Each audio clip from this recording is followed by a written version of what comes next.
त्याग दी मूरत श्री गुरु तेग बहादुर सिखां दे 9वें गुरु, जिन्हां नूं हिंद दी चादर कह के सन्मानिया जांदा है, जिन्हां ने हिंदू धर्म की राखी लई आपा वार दिता ते भारत की दबी कुचली जनता नूं ਅਤੇ ਉਹਨਾਂ ਦੀ ਧਰਮ ਦੀ ਰੱਖਿਆ ਦੇ ਲਈ ਬਹੁਤ ਵੱਡੀ ਕੁਰਬਾਨੀ ਦਿੱਤੀ। ਸ਼੍ਰੀ ਗੁਰੂ ਤੇਗ ਬਹਾਦਰ ਸਾਹਿਬ ਜੀ ਦਾ ਜਨਮ 1 ਨਵੰਬਰ 1621 ਨੂੰ ਮਾਤਾ ਨਾਨਕੀ ਜੀ ਦੇ ਕੁੱਖੋਂ ਗੁਰਦੁਆਰਾ ਗੁਰੂ ਕੇ ਮਹਿਲ ਵਿਖੇ ਹੋਇਆ। ਜੀ ਦੇ ਜੀਵਨ ਬਾਰੇ ਪਵਿੱਤਰ ਪੁਸਤਕ ਸ਼੍ਰੀ ਗੁਰੂ ਤੇਗ ਬਹਾਦਰ ਜੀ ਦਾ ਸ਼ਰਧਾ ਅਤੇ ਸਤਿਕਾਰ ਨਾਲ ਵਿਮੋਚਨ ਸਥਾਨਕ ਸ਼ੂਰ ਹਸਪਤਾਲ ਵਿਖੇ ਕੀਤਾ ਗਿਆ, ਜਿਸ ਵਿੱਚ ਕਈ ਪਦਵੰਤੇ ਸੱਜਣ ਹਾਜ਼ਰ ਹੋਏ। ਇਹ ਵੀ ਪੰਜਾਬ ਨਿਊਜ਼ ਦੀ ਖਾਸ report.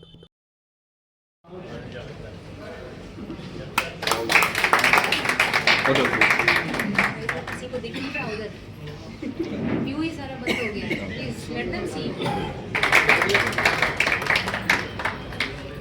Now I request Sardar Gurjinder Singh ji please.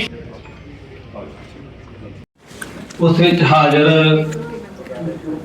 साढ़े बहुत ही रिस्पैक्टेड MLA साहब कुंवर विजय प्रताप सिंह जी ते होर महान हस्तियां, जिन्हां बारे साढ़े डायरैक्टर साहब JP शूर जी ने सानू बहुत ही विस्तारपूर्वक दस्सिया है, जो कि किसी मोहताज नहीं कि किसी भी इस इन्नियां महान हस्तियां हैं ते जो सारी साध संगत इस विच डॉक्टर डायरैक्टर अते ऑफिसर सारे शामिल होए हैं। वाहिगुरू जी का खालसा वाहिगुरू जी की फतेह। प्यारी साध संगत जी, देश विच नहीं विदेशों विच जो श्री गुरु तेग बहादुर साहब जी का ये 350वां शहीदी समागम मनाया जा रहा है और महान है। और इस गल की मैं खुशी महसूस करता हाँ कि इस विच अपना योगदान पाउंदिया शूर मल्टी स्पैशल हॉस्पिटल भी इस विच अपना योगदान पा रहा है, जो कि इस हॉस्पिटल दे विच इथों दी स्टाफ डायरैक्टर साहब डॉक्टर साहब हैं। मैं ये समझदा हाँ कि ये बहुत ही बड़ा कारज है जो ये कर रहे हैं, क्योंकि गुरु तेग बहादुर साहब जी दे बारे आप अधूरे हाँ कुछ नहीं कह सकते, जिन्नी उन्हां दी शहादत है, कुर्बानी है साडे देश लई। गुरु तेग बहादुर साहब जी जिन्हां बारे आप कह सकते हाँ गुरु तेग बहादुर सिमरिए का नाम नित आवे धाए। गुरु तेग बहादुर साहब जी की शहीदी सो गुरु सारिओ जिन्हां ने इस देश कौम लई अपनी कुर्बानी दी, अपना सीस वारिया, उन्हां बारे मैं कुछ आप जी नाल साझा करना चाहुंदा हाँ कि 1621 दे विच श्री गुरु हरगोबिंद साहब जी अते माता नानकी दे घर उन्हां दा जन्म होया। उन्हां दे घर आके उन्होंने ते गुरु सवारिओ इस साडी देश कौम नूं जां साडी संस्कृति नूं एक देन दित्ती है। गुरु तेग बहादुर साहब जी के जीवन बारे आप कुछ गल्लां करांगे। उन्हां दा गुरु सवारिओ बचपन का नाम त्यागमल सी, तां ओह बचपन विच उन्हां दे कि उन्हां ने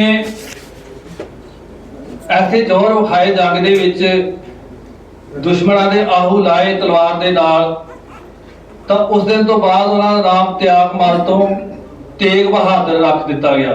करके तैयार किया तो वो खेलते खेलते कुछ समय लिए बाहर चले गए, तो उन्होंने देखा कि एक को बच्चा है जो शरीर के उत्ते कपड़ा नहीं है, नंगा है तन तो उन्होंने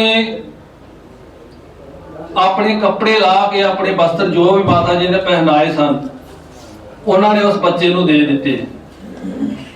ਤੇ ਜਦੋਂ ਮਾਤਾ ਜੀ ਨੇ ਇਸ ਬਾਰੇ ਗੱਲ ਕੀਤੀ ਗੁਰੂ ਹਰਗੋਬਿੰਦ ਸਾਹਿਬ ਜੀ ਨਾਲ ਤਾਂ ਉਹਨਾਂ ਨੇ ਕਿਹਾ ਕਿ ਇਹ ਤੇ ਤਿਆਗ ਦੀ ਮੂਰਤ ਹਨ, ਇਹ ਤੇ ਕੁਛ ਨਹੀਂ ਹੈ। ਕੋਈ ਸਮਾਂ ਇਹੋ ਜਿਹਾ ਵੀ ਆਵੇਗਾ ਕਿ ਇਹ ਆਪਣਾ ਸੀਸ ਦੇਣ ਤੋਂ ਵੀ ਪਿੱਛੇ ਨਹੀਂ ਹਟਣਗੇ। ਕਿ ਜਦੋਂ ਦੇਸ਼ ਦੇ ਵਿੱਚ ਮੁਗਲ ਹਕੂਮਤ ਨੇ ਇੰਨਾ ਜ਼ੁਲਮ ਮਚਾ ਦਿੱਤਾ ਕਿ ਲੋਕਾਂ ਦਾ ਧਰਮ ਬਦਲ ਤੱਕ ਉਹਨਾਂ ਨੇ ਕਰ ਦਿੱਤਾ। That you know the importance of this day, and we will try to sanctity.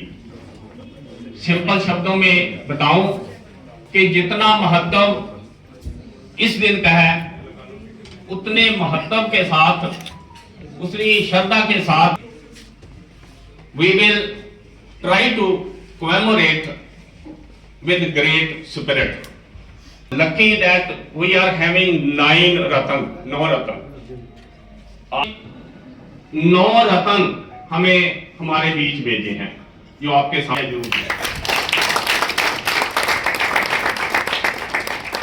अस्टेन मेरा रिक्वेस्ट है, एक एक का नाम हुए वो ऐसे ओवरनाइट में नहीं बने, उन्होंने भी ये सभी 0 से उठकर 100 तक पहुंचे। रतन बनना कोई छोटी सी बात नहीं, लाइटली लेते हैं, परंतु कैसे बने वो हमने सीखना है आज, और उसको बीच में कोई छोड़ करके ना जाए। यदि किसी को I will explain their history one by one. Esteemed Padmashri doctor professor Harvinder Singh ji Bedi, doctor Kunwar Vijay Pratap, Gurbal Singh ji, Sardar Satendra Veer Singh ji, professor GP Singh ji, line that honorable son of great Guruji, they are sitting with us. Clap, उनके लिए भी तालियां बजाएं। Our amidst us in this sacred function, managing director शूर hospital खजाना gate Amritsar. आज का आयोजन श्री गुरु तेग बहादुर जी को समर्पित हमारे हॉल में किया गया। मेरे बड़े भाई, मेरे बड़े मित्र JS नागपाल, जिन्होंने प्रिंसिपल के तौर पे काम किया, उन्होंने श्री गुरु तेग बहादुर पे एक बुक लिखी थी। तो मुझे उन्होंने कहा कि ये बुक मैंने आपसे रिलीज़ करानी है। तो मेरे मन में ये बात आई कि श्री गुरु तेग बहादुर जी की कंट्रीब्यूशन बहुत बड़ी है, उसको लिमिटेड रखना ठीक नहीं है। तो मैंने ये विचार बनाया कि अमृतसर रादर पंजाब के जो विद्वान लोग हैं, पढ़े लिखे लोग हैं, उनका इकट्ठ करके उनकी एक मीटिंग करके एक ऐसा आयोजन किया जाए कि श्री गुरु तेग बहादुर की जो कंट्रीब्यूशन है वो जन जन तक पहुँचे। तो आज 100 के करीब वेल एजुकेटेड लोग आए हुए थे, सारे विद्वान थे, इसी उद्देश्य के साथ कि ये विद्वानों के हाथ में, उनके दिमाग में ये बात आएगी कि हम जो आज यहाँ से सेंटिमेंट्स लेके जा रहे हैं, अपनी जनरेशन को, आने वाली जनरेशन को बताएंगे कि श्री गुरु तेग बहादुर के जो उन्होंने रास्ता हमें दिखाया था, कुर्बानी का रास्ता दिखाया था, कोऑपरेशन का दिखाया था, जो उनको हिंद की चद्दर बोला जाता है, उसके बारे में वो अभी आने वाली जनरेशन को बताएंगे। तो ऐसा आयोजन मुझे लगता है कि बहुत कामयाब हुआ। इस फंक्शन में आज के मुख्य अतिथि आपको पता है पद्मश्री हरविंदर सिंह जी बेदी, जो सेंट्रल यूनिवर्सिटी हिमाचल के चांसलर हैं, वो मुख्य अतिथि थे। IG जो रिटायर हुए हैं कुंवर विजय प्रताप जी, उन्होंने प्रिजाइड ओवर किया।